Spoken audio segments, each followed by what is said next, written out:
Bonjour. Donc, comme Guillaume l'a dit tout à l'heure, l'agriculture, qui est là parce que nous mangeons, c'est quelque chose de très important pour le climat. Donc, nous allons parler de ceci. Alors, je dois préciser, à l'origine, moi, je suis ni sociologue, ni psychologue, enfin, j'ai jamais travaillé sur l'aspect genré.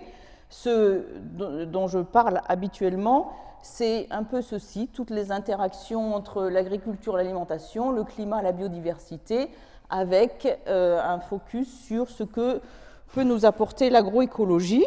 Mais quand on m'a demandé si je pouvais venir à ce colloque-là, je me suis dit, bon, je ne connais rien à l'aspect genré, mais je vais regarder un tout petit peu. Et bon, on va quand même, à la fin de la présentation, aborder quelques points qui concernent effectivement le rôle des femmes, la place des femmes. Alors, pour commencer, revenons à des aspects uniquement géosciences, on va dire, une science naturelle. Alors là, je vais vous poser une question. Ici, si on regarde le globe, en gros, il y a 4 couleurs. Il y a du gris foncé et du gris clair, du vert et de l'ocre. Alors, tout de suite, vous savez, les zones qui sont en gris foncé, est-ce qu'il y a de la végétation? Non, hein, il fait trop froid ou trop sec. Par contre, sur toutes les autres zones, on a de la végétation qui va être soit dominée par, vous avez toujours des mélanges de végétation, mais essentiellement, vous avez des endroits où vous avez essentiellement la végétation... Ah, pardon. Ah là là, catastrophe. C'est où de la végétation naturelle, d'autres endroits où vous avez essentiellement de l'élevage, d'autres endroits où vous avez essentiellement des cultures. Alors, dans quelle couleur sur cette carte se trouvent les zones où on a une dominance de végétation naturelle? Non. Gris clair, exactement, gris clair. Gris clair, qu'est-ce que vous avez en gris clair? Vous avez le Grand Nord, la toundra, les forêts boréales, et vous avez les forêts équatoriales, les forêts tropicales. Donc, maintenant, il reste le vert et le ocre. Où se trouvent les cultures? Voilà, très bien. Vert. Et donc, alors, on trouve des cultures dans des zones qui sont soit tempérées, soit tropicales, où il y a suffisamment d'eau. Et dans l'élevage se trouve essentiellement, pas toujours, mais dans des zones, dans les zones sèches. Alors, c'est pas vrai, hein. Vous avez aussi de l'élevage en Irlande, par exemple, énormément. Partout, il y a un peu d'élevage, mais les zones qui sont vraiment avec les couleurs ocre, ce sont souvent des zones où on ne peut pas faire d'agriculture, où on ne peut faire que de l'élevage parce qu'il fait trop sec ou trop froid. Alors, je voulais vous poser encore une autre question. On va voir si vous avez suivi la présentation d'avant. Alors, pour commencer, c'est pour montrer l'emprise, notre empreinte sur la Terre, effectivement. Alors, pour commencer, avant, regardez là-haut, ça, c'est la distribution en biomasse, hein, la masse de matière vivante sur la Terre, et elle est occupée. Alors, ce sont les 7 domaines du vivant, et la plus grosse masse sur la Terre d'êtres vivants, ce sont les plantes, hein, parce que, eh bien oui, vous avez quand même plein de forêts partout, c'est ça qui est le plus lourd sur la Terre. Et les animaux, c'est pas beaucoup. Et parmi les animaux, alors je ne l'ai pas représenté ici, mais parmi les animaux, les plus lourds, ceux qui ont la plus grande masse, ce ne sont pas non plus les mammifères, ce sont les insectes, et les poissons, etc. Mais si on se restreint aux mammifères, donc là, ça rejoint tout à fait la présentation d'avant. On a ces 3 plots là, et il y en a un, c'est juste pour comparer, il y en a un qui représente la masse des animaux sauvages, l'autre la masse des mammifères sauvages, pardon, ce sont que des mammifères ici, l'autre des mammifères domestiques et l'autre des humains. Alors, quel est le petit? Le sauvage, oui. Ensuite, c'est l'humain, et là, voilà, les mammifères domestiques. Et pourquoi? Parce que l'homme sur Terre a fait que, eh bien, il a une consommation d'animaux domestiques absolument ahurissante.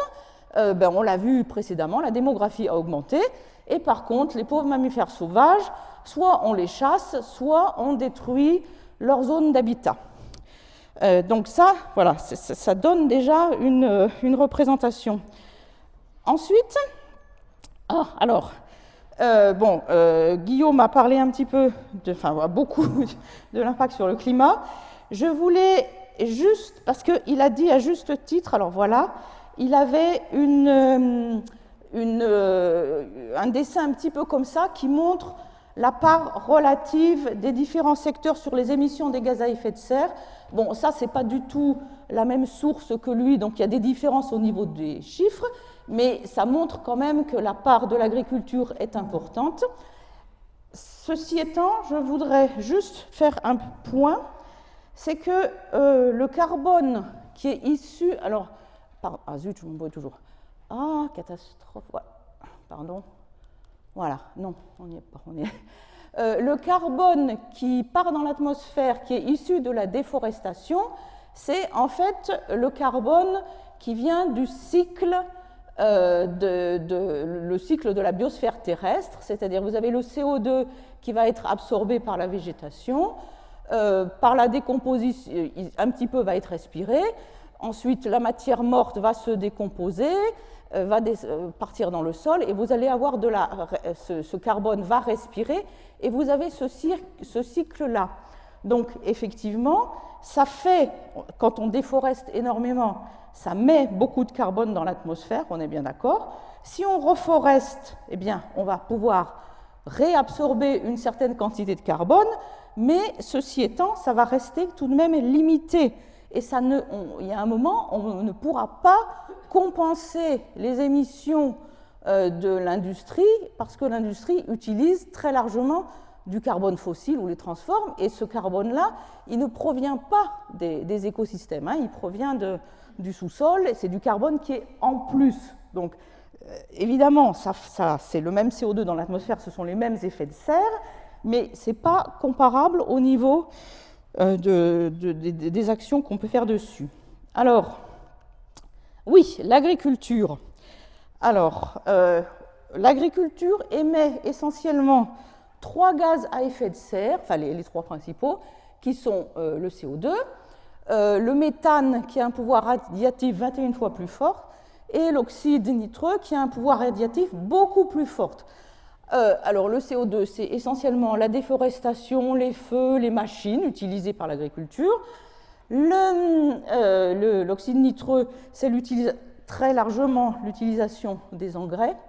Mais je vais parler un petit peu plus du méthane, parce que là, c'est effectivement un gaz qui est vraiment directement lié à l'agriculture.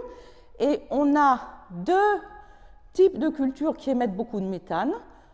Les cultures irriguées, comme le riz, parce que là, vous avez de l'émission de méthane. Lorsque vous avez du maïs qui est cultivé dans des zones non irriguées, vous n'avez pas de production de méthane.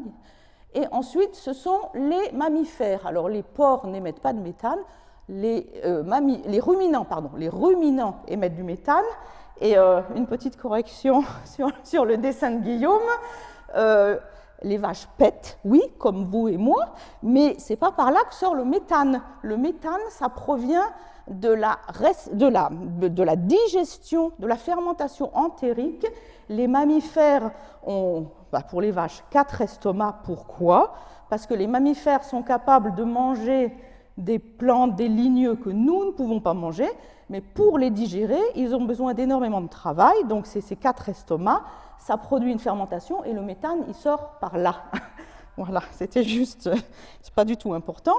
Alors, donc oui, les vaches, les ruminants émettent du méthane. Et alors, on passe à ce genre de graphique, alors que je vais critiquer, donc il ne faut pas tout de suite hurler. Il est un peu compliqué, il a été fait par une association qui dit il faut évidemment diminuer la consommation de viande. Et là, il ne s'agit pas d'ailleurs de méthane, il s'agit de la surface nécessaire pour produire 1 kilo de viande ou 1 kilo de protéines. Alors, ce qu'on vous montre, c'est que... Attendez, alors zut, je vais toujours trop vite. Voilà. C'est que pour produire 1 kilo de viande de bœuf, il va nous falloir 250 mètres carrés. Pourquoi? Parce qu'on leur donne tout ça à manger. Pour produire de la viande de porc, eh bien, 1 kilo de porc, il faudra moins de surface. Pourquoi? Parce qu'on donnera moins à manger. Pourquoi? Parce que le porc sera tué plus vite, il va vivre moins longtemps, on le mangera plus rapidement. Et pour le poulet, c'est encore pire, donc on ne consommera pas beaucoup. Par contre, si on mange que des céréales ou des légumineuses, on aura besoin de beaucoup moins de surface. Alors, ok, mais ceci est quelque chose de très simpliste, et ce que je voudrais dire, c'est que le choix de l'alimentation de la vache est très discutable. Donc, si on regarde, qu'est-ce que mange une vache, hein? Alors, quelle assiette pour Madame Vache? Ici, vous avez une vache qui va manger comment on appelle ça, des grains ou des protéagineux, donc, qui sont entre autres responsables de la déforestation de l'Amazonie. Et ici, par contre, vous avez des vaches qui mangent de l'herbe. Alors, soit elles sont dehors en été, soit, si elles sont dedans en hiver, c'est le foin qui a séché. Alors, effectivement, maintenant, si on considère les vaches qui sont sur l'herbe, eh bien, on n'a pas besoin d'avoir une autre surface pour leur faire leur nourriture. Maintenant, où est-ce qu'elles peuvent être sur l'herbe, les vaches? Alors ici, on a par exemple des vaches qui sont en Amazonie, hein, on a déforesté l'Amazonie pour faire l'élevage, et ça a quand même des conséquences très néfastes, parce que dans ces zones tropicales, dès que vous déforestez, vous dégradez énormément le sol, il fait beaucoup trop chaud, votre sol ne peut pas conserver tant de carbone que ça. Ici, par contre, ce sont des vaches en Normandie, et là, vous avez, dans ce genre de prairie, énormément de carbone qui est séquestré dans le sol. Donc, il ne faut pas regarder les vaches comme juste, oh là là, elles émettent du méthane et c'est pas bien. Dans certains cas, vous avez un bilan climatique qui n'est pas si mauvais. Et ensuite, vous pouvez regarder aussi, là on est en montagne, et là vous êtes dans une zone où vous ne pouvez pas de toute façon cultiver quelque chose. En revanche, vous pouvez faire de l'élevage. Alors évidemment, je ne dis pas que l'élevage c'est grandiose, c'est forcément grandiose. Si vous avez trop d'animaux sur place, vous allez avoir ce qui s'appelle du surpâturage et une dégradation de l'écosystème. Mais avec une gestion modérée, vous avez à la fois, bonne et modérée, vous avez à la fois un système qui conserve du carbone dans les sols, et vous avez aussi une biodiversité très riche, hein, ça c'est absolument reconnu. Les prairies sont des immenses réservoirs de biodiversité. Alors, il ne faut pas les surpâturer, voilà, c'est ce que je voulais montrer. Alors, ensuite, voilà, parlons de la séquestration du carbone dans les sols. Oui, c'est exactement ce que je vous ai montré. Ici, il s'agit, alors c'est pour les zones tempérées, en fonction de l'occupation du sol, la séquestration carbone qui est possible. Bon, vous voyez ici que les forêts ou un élevage en Europe, un élevage qui ne dégrade pas trop, arrive à séquestrer à peu près la même quantité de carbone. Lorsque vous avez des vergers et des cultures, ça baisse. Des cultures comme les vignes, avec très peu de sol entre, ça va baisser encore plus, etc. Donc, quand on parle d'élevage, il faut absolument faire la différenciation entre un élevage industriel et un élevage agroécologique, paysan, tout ce que vous voulez l'appeler. Ensuite, oui, donc, malgré tout, évidemment, je reviens, c'est la même carte que tout à l'heure, mais il faut... Alors, ok, si on regarde que les surfaces... les surfaces colorées, c'est-à-dire c'est les surfaces où il y a de l'agriculture, en vert c'est essentiellement de la culture, en ocre c'est essentiellement de l'élevage. Alors il y a plus, au niveau mondial, il y a plus de zones ocre, hein, le pâturage représente 70% des surfaces agricoles, parce que vous avez beaucoup d'endroits où de toute façon on ne peut pas faire beaucoup d'autres choses. En plus, ce dessin pour l'Australie, il est un peu bête en fait. Vous avez malgré tout des troupeaux qui pâturent là au milieu. Mais bon. Par contre, ce que je voulais dire, c'est que si vous regardez les surfaces vertes, donc les surfaces où il y a de la culture, 34% de ces surfaces sont cultivées pour faire du fourrage, c'est-à-dire pour nourrir les animaux. Donc là, c'est vraiment quelque chose qu'il faut absolument diminuer. Donc la première stratégie d'atténuation climatique, c'est évidemment de réduire la consommation des produits animaux, mais pas de manière n'importe comment. Bon, oui, c'est pour montrer les courbes. Alors en France, hein, on est déjà en train de réduire. La consommation de viande a baissé depuis 10 ans. Ce qui a surtout baissé, c'est la consommation de viande rouge. Par contre, au niveau mondial, évidemment, plus les pays deviennent riches et plus ils consomment de produits animaux. Même, alors on dit toujours, ah mais l'Inde, les gens sont végétariens, c'est quand même pas vrai. Hein. Statistiquement, plus de 50% des Indiens mangent de la viande, c'est pas si simple. Donc, ah oui, mais bon, c'est quelque chose dont tout le monde a pris conscience. Donc, la FAO avait décidé que l'année 2016 était l'année internationale des légumineuses. Il y a eu à la fois des recherches sur tout ce qu'apportaient les légumineuses au niveau de l'agriculture, la reconstitution du cycle des nutriments dans le sol, etc., mais aussi au niveau alimentaire et nutritionnel. Indépendamment de notre très forte consommation de viande, qui est une surconsommation, on consomme de toute façon trop de protéines, hein, les médecins sont d'accord là-dessus.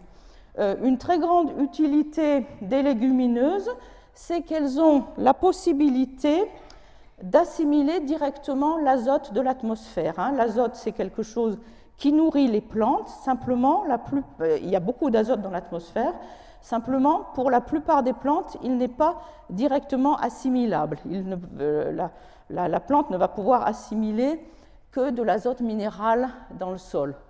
Les légumineuses ont ces petites bactéries fixatrices d'azote, et voilà, et c'est bien. Ensuite, oui, alors les changements de régime alimentaire, effectivement, il y a eu des tas d'études, et dans le dernier rapport du GIEC qui est sorti cet été, et il y a un chapitre, entre autres, qui parle de l'impact des différents régimes alimentaires sur le climat. Et alors, on compare entre autres donc végétarien, vegan, flexitarien, ça veut dire tout simplement moins de viande. Le régime alimentaire méditerranéen, qui est aussi un régime avec relativement peu de produits animaux et surtout beaucoup de fruits, de légumes et de céréales, donc qui est considéré comme un bon régime au niveau de la santé. Ce qui est très dommage, c'est que de nombreux pays méditerranéens sont en train justement de quitter ce régime alimentaire. Hein. Si vous allez maintenant en Égypte, de plus en plus de gens en Égypte mangent mal, vraiment mal. C'est juste la junk food qui arrive, et voilà. Donc, mais on va quand même considérer ce nom du régime alimentaire. Alors maintenant, donc là on a parlé de l'alimentation, mais il n'y a pas du tout que ça. Il y a aussi le paysage agricole, les pratiques agricoles. Alors là, si vous regardez ce paysage, c'est en Suisse. C'est là où on fait le comté, hein, c'est le Jura suisse, enfin, ou le fromage comme le comté. Donc, effectivement, c'est essentiellement des prairies, mais quand même, en 1971, c'était il n'y a pas si longtemps, c'était quand même déjà très intensif comme prairie, mais il y avait quand même encore un petit peu d'arbres. Et puis, plus on avance, plus, là, il n'y a quasiment plus d'arbres, on arrive à un système agricole qui est complètement simplifié. Hein. Vraiment, ici, on fait de l'herbe, c'est de l'herbe, point, et je ne veux rien voir d'autre. Donc, c'est dommage. Et ici, la surexploitation, alors ça, c'est dans des zones, dans des régions méditerranéennes, les vignes dans la vallée du Rhône, l'Andalousie, les oliviers. Alors ici, vous pouvez voir, avant, enfin, il n'y a pas si longtemps, le niveau du sol arrivait là. Hein. Vous avez une érosion du sol, une perte du sol, une perte de matière organique, donc une perte de fertilité qui est immense. Là, en Andalousie, c'est exactement la même chose parce qu'on a planté des oliviers de manière très intensive sans s'occuper de la préservation des sols. Hein. Et là, c'est aussi, on peut dire. Pourquoi tout d'un coup, il y a tellement d'oliviers cultivés de manière intensive en Espagne? L'Espagne est rentrée dans l'Union européenne, je ne sais plus quand en fait, peut-être vous le savez, mais enfin bref, peu après, c'est pile au moment où les Européens du Nord ont découvert le régime méditerranéen, c'est mieux de faire de la cuisine avec de l'huile d'olive que de faire de la cuisine avec du beurre. Et l'Espagne a décidé, c'est parfait, on va avoir notre marché, voilà. Et c'est ce qu'ils font, effectivement. Simplement, on est passé d'un système de polyculture où vous aviez avant des terrasses, enfin tout un mélange, une diversité, à un système super intensif et votre sol est dégradé. Alors, donc, maintenant, on va parler des solutions pour corriger ceci. Donc, une agriculture multifonctionnelle, c'est une agriculture dans laquelle vous gardez des arbres, ça s'appelle l'agroforesterie. Alors, ça peut être soit des champs sous les arbres, soit des prés sous des arbres. Alors, les gens qui travaillent là-dessus vont parler de systèmes innovants, mais ce n'est pas innovant, ça a toujours existé. D'ailleurs, les prés vergers, il y en a toujours eu en Normandie, dans le Chablais, enfin, il y a des tas d'endroits en France. L'agroforesterie, ça existait, c'était très connu dans le Dauphiné et dans le Périgord avec les noix.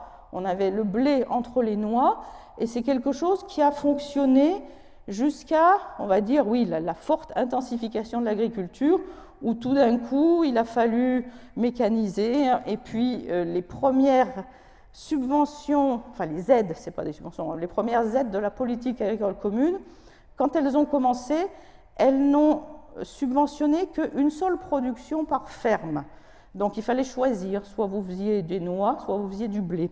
Donc voilà, on est arrivé à démolir ce système, et maintenant, on le redécouvre, et c'est quelque chose qui est en train d'exploser. Alors là, je parle pour la France en disant on le redécouvre. Quand vous allez dans les pays tropicaux, vous trouvez partout des cultures sous les arbres. En plus, plus on va vers les tropiques, et plus il faut garder des arbres. Les autres systèmes aussi qui sont de plus en plus étudiés, eh bien, c'est vous couvrez le sol. Surtout, ce qu'il faut faire, c'est vraiment couvrir le sol. C'est une aberration d'avoir du sol nu, en fait. Et en même temps, on parle d'agriculture de conservation, c'est lié, pas toujours, mais assez souvent, c'est-à-dire vous ne labourez plus. Vous ne labourez plus, et du coup, pour éviter d'avoir ce que les gens vont appeler des mauvaises herbes, vous gardez des bandes fleuries.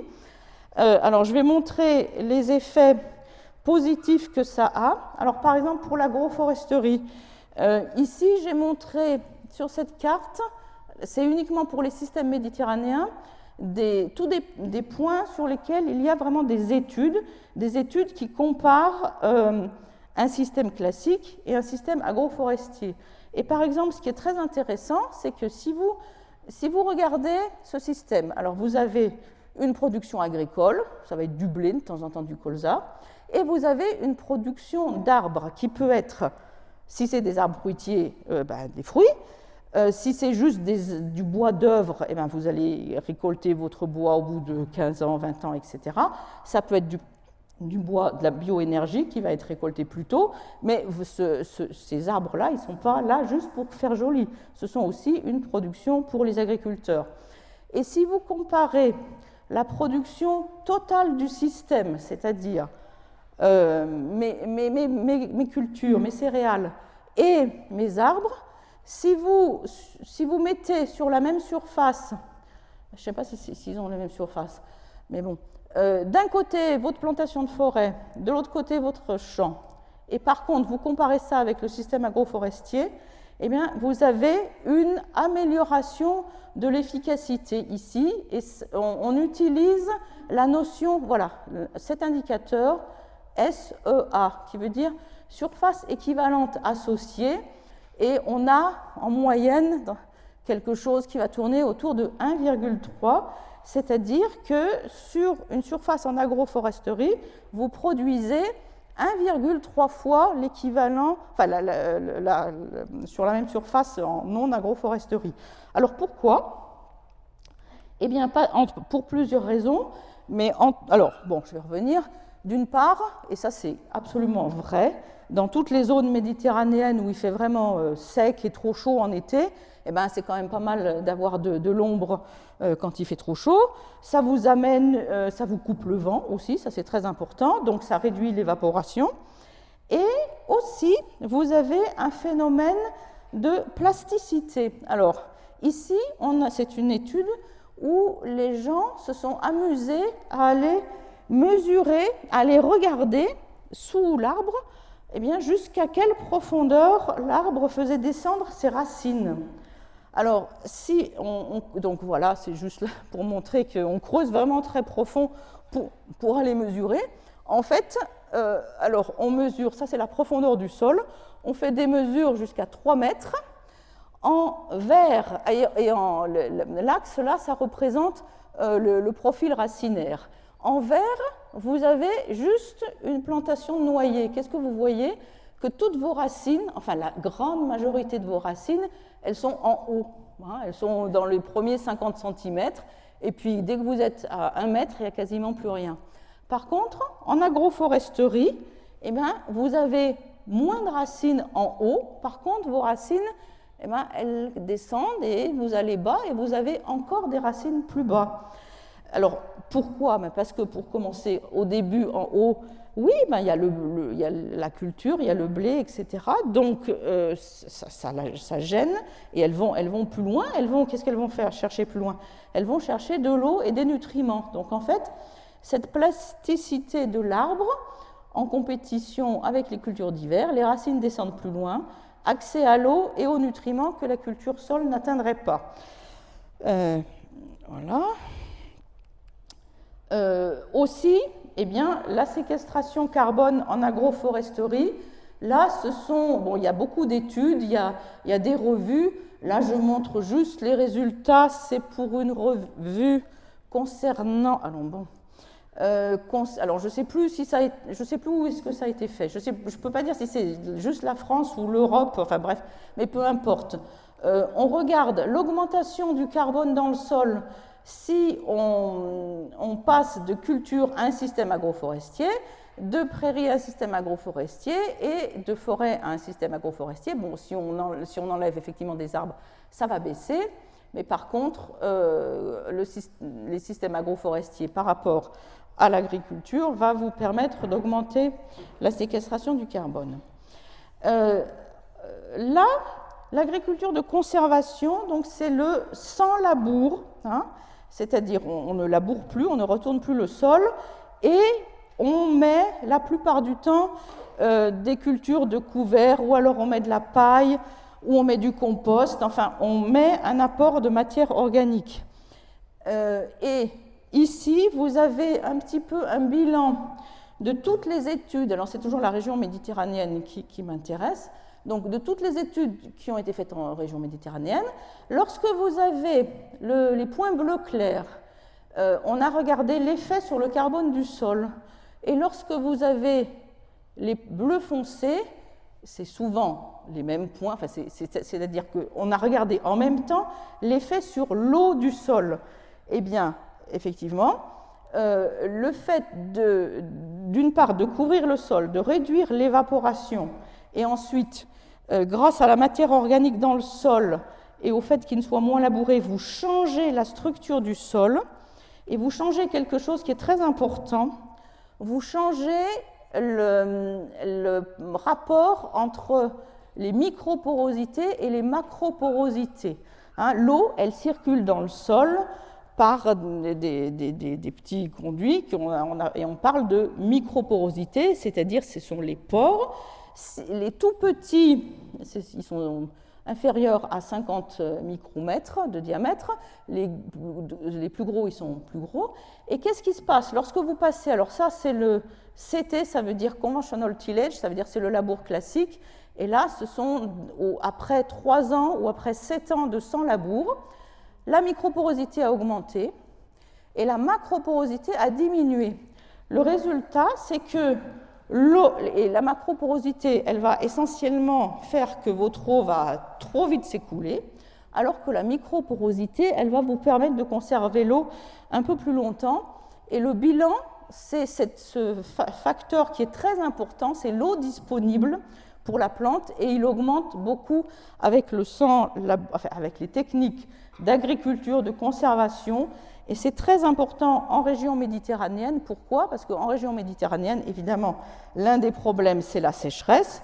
Le problème futur avec le changement climatique, ça sera l'augmentation de la sécheresse. Et si vous avez... Je parle trop?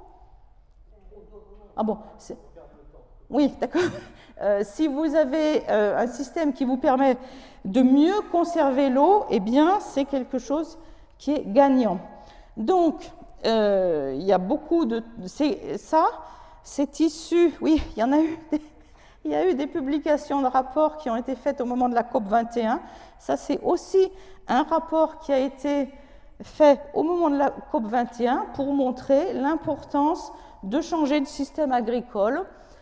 Donc, si vous allez vers des systèmes où vous mettez plus d'arbres, où vous donnez plus de matière organique, eh bien, regardez l'amélioration de la qualité du sol, ça vous le voyez tout de suite. Là, vous avez un sol d'agriculture conventionnelle qui n'a aucune matière organique et qui est vraiment pauvre, qui n'a aucune vie. Ici, vous avez un sol après plusieurs années de ces systèmes de culture. Donc, non seulement il contient plus de matière organique, donc il va avoir une meilleure structure physico-chimique, mais aussi il a toute une faune, toute une vie qui va participer au cycle des nutriments, etc. Alors, bon, je vais peut-être... combien de temps il me reste? Pas beaucoup. Bon. Oui, alors je vais passer un peu vite parce qu'on pourrait parler des heures et des heures là-dessus. Oui, la biodiversité, oui, je m'arrête. Alors, bon, l'agriculture biologique, rapidement. Là, si on regarde juste la biodiversité, ce sont des études, bon, c'est des études qui ont été faites en Suisse uniquement, mais c'est la comparaison entre un système conventionnel, c'est-à-dire qui utilise des produits chimiques comme les engrais chimiques et les pesticides, et un système en agriculture biologique qui n'en utilise donc pas. Et vous voyez que la plupart du temps, pour la plupart des espèces, regardez ici, vous avez une amélioration. Et c'est pas, alors cette amélioration de la biodiversité, c'est pas juste que c'est joli, il y a des petits oiseaux et on est content. C'est surtout que cette biodiversité, elle rend des services au système. Elle rend différents services. Et là, je vais parler très rapidement la biodiversité du sol. Le sol est un immense réservoir de biodiversité, avec des kilos de vers de terre d'ailleurs. Si on a un système qui permet à cette vie de vivre. Mais surtout, je vais parler une minute des bactéries.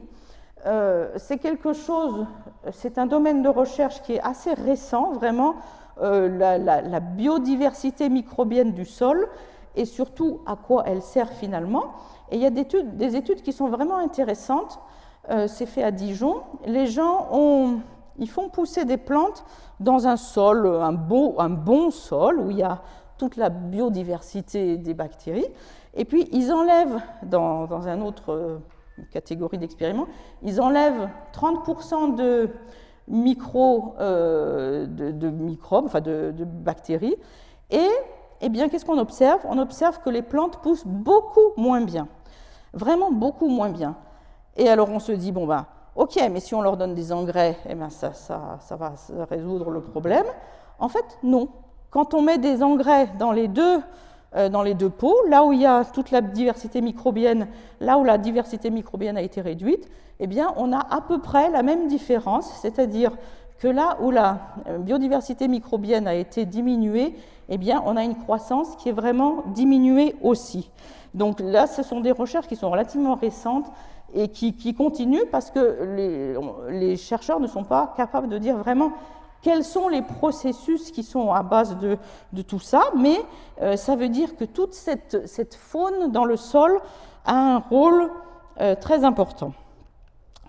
Bon, alors, je n'ai pas le temps, donc je ne parle pas de ça, parce que je veux aller à des choses intéressantes.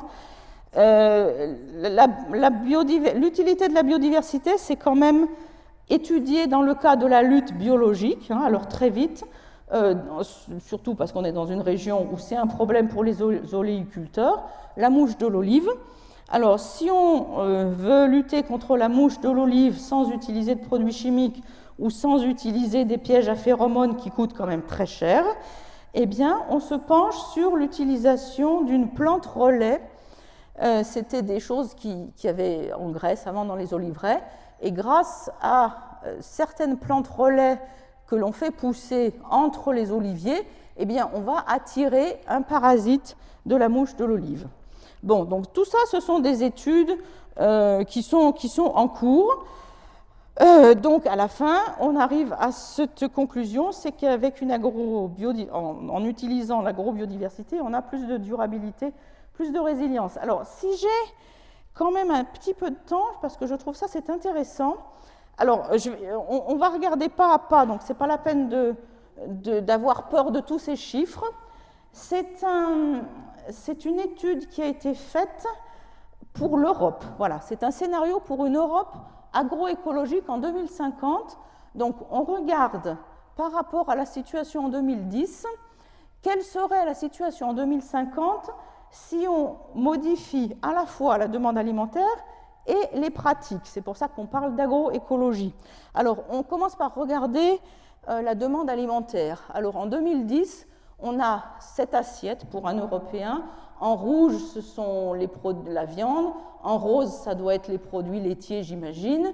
Les céréales et puis je ne sais pas quoi. Et ceci, donc on a on consomme beaucoup de nourriture venant de la production animale et une production végétale aussi. Et en 2050, on a réduit, alors je n'ai pas les chiffres ici, mais on a réduit la consommation de produits animaux de 40%, et on a augmenté, c'est le vert foncé là, on a augmenté la consommation de légumineuses. Alors, ce qui est intéressant, c'est que le fait de réduire la consommation animale de 40%, eh bien, ça réduit énormément la production végétale, parce que cette production végétale, là, elle sert à nourrir, une grande partie de la production végétale sert à nourrir les animaux. Si vous avez moins d'animaux à nourrir, eh bien, cette production végétale, elle va diminuer aussi. Ce qui est très intéressant dans ce schéma, c'est, et là, on va revenir à l'histoire des pauvres vaches qui émettent du méthane, mais c'est ici, le choix a été fait, justement, de diminuer la consommation de ruminants, mais pas tant que ça. Pourquoi? Parce qu'on considère que les ruminants ici, ils peuvent être nourris justement sur l'herbe. Hein. C'est de l'agriculture extensive. Par contre, on réduit beaucoup les animaux qui sont des monogastriques, comme les porcs et les poulets, que vous êtes obligé de nourrir avec des grains, etc. Donc, ce faisant, ce qui est très intéressant, c'est qu'on réduit énormément, ça représente les importations de soja et de tourteaux de maïs en provenance essentiellement d'Amérique du Sud. Il reste quasiment plus rien. Et comme on produit moins, on change aussi, alors là j'ai parlé que de l'alimentation, maintenant on passe d'une agriculture intensive à une agriculture agroécologique. Donc, on va s'appuyer beaucoup plus sur la biodiversité, c'est-à-dire, plutôt que des pesticides, on va utiliser plus de la diversité qui va permettre des auxiliaires de culture, etc. Du coup, on augmente aussi la biodiversité. Donc voilà. Pourquoi on a fait ça? Parce que c'est quand même important. Quelles sont les conséquences de ceci? Indépendamment du fait que les médecins vont considérer qu'on a une meilleure alimentation, donc on va mieux. Avec ce changement, on a une réduction de 45% des gaz à effet de serre liés à l'agriculture, hein, pas de tous les secteurs, mais on veut dire quasiment moitié moins d'émissions liées au secteur agricole. On a évidemment, puisqu'on a beaucoup moins de chimie, on a une réduction des pertes azotées, etc. Et plus de biodiversité. Donc vous avez une réduction de la pollution à différents niveaux. Hein, il faut savoir que ces pertes azotées sont dans des régions très très intensives, vont être responsables des algues vertes en Bretagne, etc. Les femmes. On y arrive enfin. Donc les femmes, eh ben, j'ai regardé, en fait il y a plein de choses. En fait, alors pour commencer, on va regarder dans les zones rurales pauvres, et là, effectivement, le changement climatique augmente leur vulnérabilité. Il y a de nombreuses études là-dessus, et par exemple celle-ci, elle date de novembre 2019, donc elle est toute récente.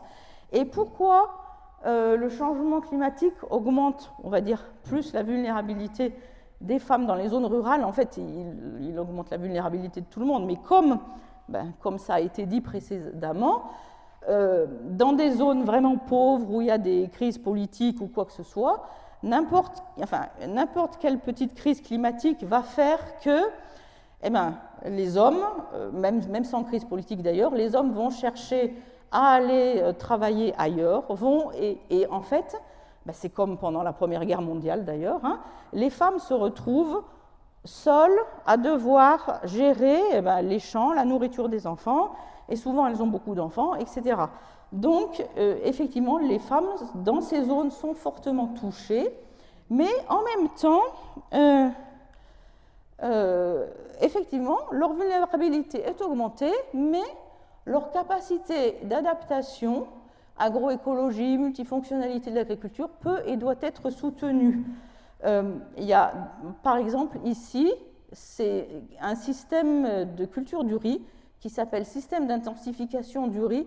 Alors là, intensification, ça n'a rien à voir avec industrialisation. Ça veut juste dire on produit plus, on a changé les pratiques culturales qui, à la fois, allègent énormément le travail des femmes, parce que c'est essentiellement des femmes qui font tout ce travail-là, et qui, en même temps, augmentent énormément le rendement et produit un système qui est beaucoup plus résilient. Donc, vous trouvez un nombre d'études assez important, à la fois qui montrent que ce système-là, il permet de s'adapter au changement climatique, et en même temps, il est bénéfique pour les femmes. Enfin, on obtient un peu plus d'égalité, c'est-à-dire que les femmes gagnent plus d'argent, arrivent à produire plus pour nourrir leurs enfants, etc. Donc, voilà le rôle des femmes. Et alors oui, c'est quand même important. Oui, ça a été dit. Là, je reviendrai après, mais Olivier de Schutter, qui était l'ancien rapporteur spécial des Nations Unies sur le droit à l'alimentation, et associé avec de nombreuses études, tous ces gens disent que les femmes, ce sont les femmes qui nourrissent les pays du Sud essentiellement, et la faim reculerait si les femmes accédaient à un certain pouvoir de décision, y compris concernant leur fécondité, on est bien d'accord, mais là, surtout, l'agroécologie est particulièrement adaptée pour obtenir des hausses de rendement. Et pourquoi? Parce que, alors je reviens à celui d'avant, lorsqu'on renforce l'agroécologie, qu'est-ce que ça veut dire agroécologie en fait? C'est l'écologie des systèmes agricoles. C'est-à-dire que pour faire fonctionner le système agricole, on va s'appuyer non pas essentiellement sur des produits chimiques, comme ici. Alors là, vous avez le système conventionnel. On a énormément d'intrants chimiques ou techniques. Par contre, dans un système agroécologique, on s'appuie beaucoup plus sur l'écologie de l'écosystème. Et l'écologie de l'écosystème, ça veut dire, on en a déjà parlé, remettre du carbone dans du sol, rendre le sol en bonne santé parce que c'est lui qui va nourrir la plante, s'appuyer sur la biodiversité, etc. Et à partir de ce moment-là, si vous passez de ce système à ce système-là, eh bien, vous renforcez forcément l'autonomie des gens qui font leur culture. Et quand c'est essentiellement les femmes, eh bien, vous renforcez l'autonomie des femmes. Et la souveraineté, c'est un accès à la sécurité alimentaire. Alors ça, c'est pour les pays du Sud. Ah oui, alors bon, zut, je voulais demander si vous les connaissiez, mais bon, c'est deux femmes qui sont très connues. Bon, enfin, celle-ci est décédée, Vandana Shiva, qui est une scientifique indienne, à la fois philosophe, physicienne, enfin bref, et qui s'est toujours battue pour une agriculture à l'échelle du pays et le soutien aux femmes, oui. Et Wangari Maathai, je ne sais pas comment on dit, c'était une Kenyane qui s'est vraiment battue pour remettre des arbres, justement, en Afrique, enfin partout. Alors maintenant, si on passe dans les pays riches, alors là, donc, on va parler de la France d'abord, juste, j'ai regardé un peu des chiffres. Pour commencer, alors en France, ce sont les statistiques, hein, 2 tiers à 3 quarts des végétariens sont des femmes, c'est-à-dire les femmes sont plus intéressées, conscientisées par ceci. Ceci étant, il y a 1000 raisons pour être végétarien, et souvent, ce n'est pas du tout pour le climat. Hein, ça peut être pour les pauvres bêtes qu'on tue, ou la santé, tout simplement. Ensuite, si on passe à l'agriculture, au système agricole, enfin l'agriculture en France, c'est très intéressant de regarder parce que, alors, pour le moment, un quart des agriculteurs, en fait, sont des agricultrices, mais c'est en très forte augmentation. Hein. Il y a encore 20 ans, ce n'était pas du tout comme ça, d'autant plus que, enfin, maintenant, on reconnaît s'il y a un homme et une femme, enfin, des conjoints dans la même ferme qui travaillent, ils ont tous les deux le même statut. Avant, la femme était juste la femme de. Hein. Bon, mais il y a de plus en plus de femmes seules à la tête d'exploitation. Et ce qui est intéressant aussi, c'est que parmi les moins de 40 ans, la proportion d'exploitation féminine certifiée bio est plus élevée que celle d'exploitation masculine. On va dire que les femmes ont plus, ça fait quand même une grande différence, ça fait presque 30%. Et souvent, ce sont des femmes qui ont un certain niveau d'éducation, et vous avez un énorme changement actuellement en France, enfin dans les pays européens. L'augmentation des surfaces en bio, d'ailleurs, paraît dans les journaux chaque année parce que c'est très important. Et aussi, quelque chose qui donne une autonomie à tout le monde, donc aux femmes, les femmes développent plus souvent la vente en circuit court, la diversification des activités de loisirs à la ferme, des fermes pédagogiques, etc. Et tout ceci a une certaine couverture médiatique. Hein. Ça, c'était un film basé sur un reportage. C'est une Parisienne qui est venue s'installer dans les Prés Salés en Normandie. Et puis, sans arrêt, il y a des films ou des très beaux livres. Ça, c'est un livre de graphique. Bref, enfin, je veux dire, l'implantation de femmes motivées par cette agriculture agroécologique est bien représentée dans les médias, il me semble. Oui, pourquoi j'ai mis ça encore? Oui. Oui, pour chercher quelque chose, mais c'est mon dernier, hein, pour chercher quelque chose en dehors de la France, mais dans un pays riche, donc les États-Unis. Oui, si, parce que ça c'est en Pennsylvanie, cette étude montre que les femmes sont 3 fois plus souvent à la tête d'un système durable que d'un système productiviste. Pourquoi? Alors bon, c'est le résultat de l'étude, hein. J'avoue que je ne l'ai pas lu, donc je ne peux pas expliquer, mais dans un modèle classique productiviste, où il y a beaucoup plus, on va dire, d'utilisation de machines ou de produits, les femmes sont plus souvent marginalisées de la sphère des connaissances, alors que dans un modèle durable agroécologique, les femmes sont beaucoup plus actives et vraiment proactives sur la connaissance de leur système et la compréhension de comment il va falloir agir. Bon, c'est fini, voilà. Donc, oui, la Confédération paysanne, c'est un syndicat paysan qui a fait, entre autres, la lutte pour l'égalité des femmes dans le milieu agricole, quoi, voilà.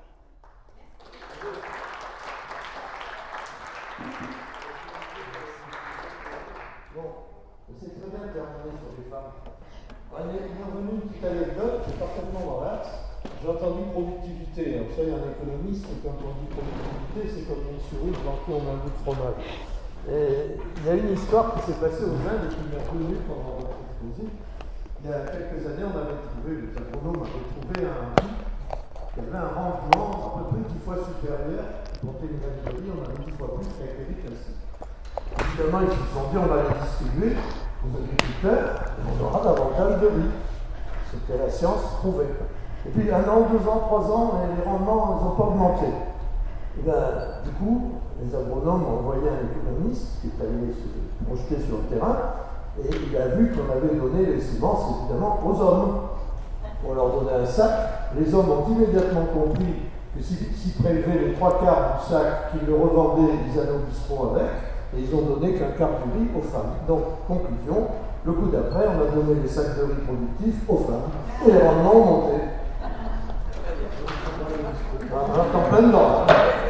Bon, excusez-moi, alors pour le temps, on est encore un peu dérivé, mais l'organisation en chef m'a dit qu'on déjeune à 13h. Allez-y. Je peux poser une question. Ah oui. Merci, très intéressant votre présentation. C'est pour vos réponses. Une question sur 2 slides. Il y en a un où vous dites qu'il faut grosso modo 7 ans pour rendre la Terre riche avec vos propositions. Et à la fin, il y en a un autre qui dit qu'il faut 40 ans. Quoi. Oui, non, pas. Oui, alors celui où il y avait 7, c'était avec NT7, enfin là où il y avait des expériences. Alors c'était une expérience, voilà, et ils avaient fait des mesures après 3 ans de cette expérience et ensuite après 7 ans, et donc les résultats, ça ne concerne que ce site avec cette durée d'expérience. Maintenant, c'est très variable, enfin je veux dire, c'est parce que les sols sont différents selon leur structure, enfin leur texture, c'est-à-dire leur teneur en argile, en limon et en sable, ils vont réagir différemment selon la matière organique que vous allez mettre. Enfin, selon où se trouve la roche-mère, c'est vraiment compliqué. Et alors, les gens font justement des méta-analyses, c'est-à-dire on regarde tout ce que la littérature a produit et on essaye de faire une synthèse. Mais malgré tout, les incertitudes sont quand même fortes. Hein. C'était quelle diapositive où il y avait 40 ? Bon, enfin.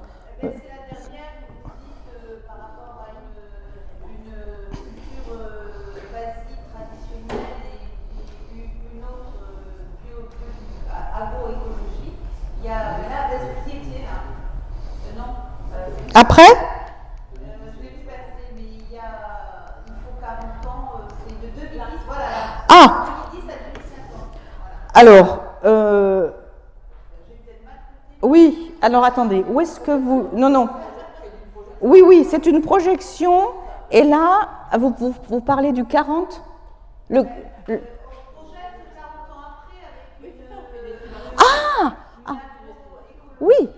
Oui, parce qu'on a fait ce calcul pour 40 ans. C'est ça, c'est juste, c'est un modèle, hein. C'est une simulation. D'ailleurs, attends, là j'insiste, j'ai raconté comment c'était bien l'agroécologie, etc.